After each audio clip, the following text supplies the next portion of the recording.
बड़े भाई चहल साहब की एक कविता है कोर्ट मार्शल जी संजीत। मन ने जितनी वहां मंच पर पढ़ी उन्हें खुद नहीं पढ़ी तो लेकिन कोर्ट मार्शल का मतलब के हमने बता दो जिस तरह अपनी कोर्ट होया करे नहीं फौजिया की भी कोर्ट होया करे। फौजी कट घर में खड़ा हो तो कहेंगे इसका कोर्ट मार्शल होने लग रहा है। तो कविता है यार कि आर्मी कोर्ट रूम में आज एक केस अनोखा अड़ा था। छाती तान अफसरों के आगे फौजी बलवान खड़ा था। बिन हुक्म बलवान तूने ये कदम कैसे उठा लिया, किससे पूछ के उस रात तू दुश्मन की सीमा में जा लिया। बलवान बोला सर जी ये बताओ कि वो किससे पूछ के आए थे, सोए फौजियों का सिर काटने का फरमान कौन से बाप से लाए थे। वाह वाह। अब बलवान का जवाब में सवाल दागना अफसरों को पसंद नहीं आया और बीच वाले अफसर ने लिखने के लिए जल्दी से पेन उठाया।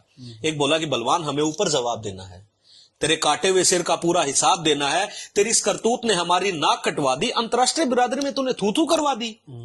बलवान सिंह खून का कड़वा घूंट पी के रह गया, आंख में आया आंसू भीतर ही बह गया। बोला साहब जी अगर कोई आपकी मां की इज्जत लूटता हो, आपकी बहन बेटी या पत्नी को सरेआम मारता कूटता हो, तो आप पहले अपने बाप का हुक्मनामा लाओगे या घर की लूटती इज्जत को खुद बचाओगे। अफसर नीचे झांकने लगा, एक ही जगह पर ताकने लगा। बलवान बोला साहब जी गांव का गवार हूं, बस इतना जानता हूं कौन कहां है देश का दुश्मन, सरहद पे खड़ा खड़ा पहचानता हूं। सीधा सा आदमी हूं साहब, मैं कोई आंधी नहीं हूं, और थप्पड़ खा के गाल आगे कर दूं मैं वो गांधी नहीं हूं। अगर सरहद पे खड़े होकर गोली न चलाने की मुनादी है तो साहब माफ करना ये काहे की आजादी है। और सुनो साहब जी, सरहद पे छिड़ी जब जब भी लड़ाई है, भारत मां दुश्मन से नहीं आप जैसों से हारती आई है। ये वोटों की राजनीति लोकतंत्र का मैल है, भारतीय सेना इस राजनीति की रखेल है। ये हमें क्या हुक्म देंगे जो खुद ही भिखारी हैं, किन्नर हैं सारे के सारे, ना कोई नर है ना कोई नारी है। और ज्यादा कुछ कहूं तो साहब दोनों हाथ जोड़ के माफी है, दुश्मन का पेशाब निकालने के लिए हमारी आंख ही काफी है।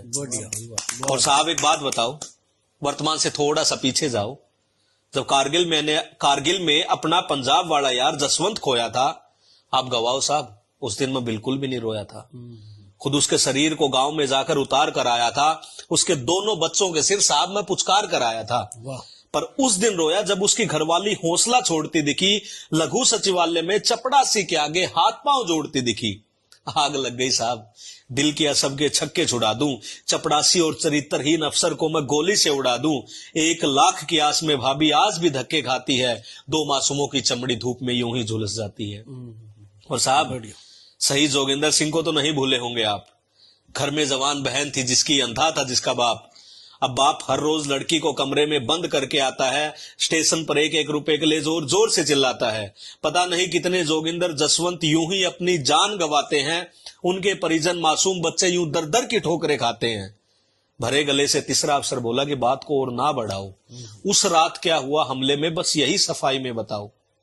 अब भरी आंखों से हंसते हुए बलवान बोलने लगा, उसका हर बोल सबके कलेजों को छोलने लगा कि साहब उस हमले की रात हमने संदेश भेजे लगातार 7, पर हर बार की तरह कोई जवाब नहीं आया। 2 जवान मारे गए, कोई हिसाब नहीं आया।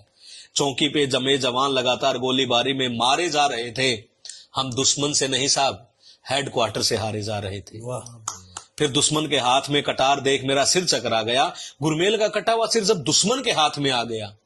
फेंक दिया ट्रांसमीटर, कुछ और सूझ नहीं आई थी, और बिना आदेश के पहली मर्तबा सर मैंने बंदूक उठाई थी।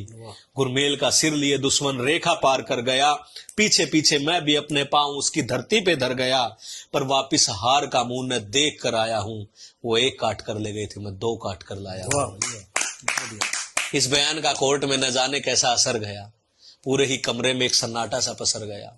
पूरे का पूरा माहौल बस एक ही सवाल में खो रहा था कि कोर्ट मार्शल फौजी का था या पूरे देश का हो रहा था। कोर्ट मार्शल फौजी का था या पूरे देश का हो रहा था।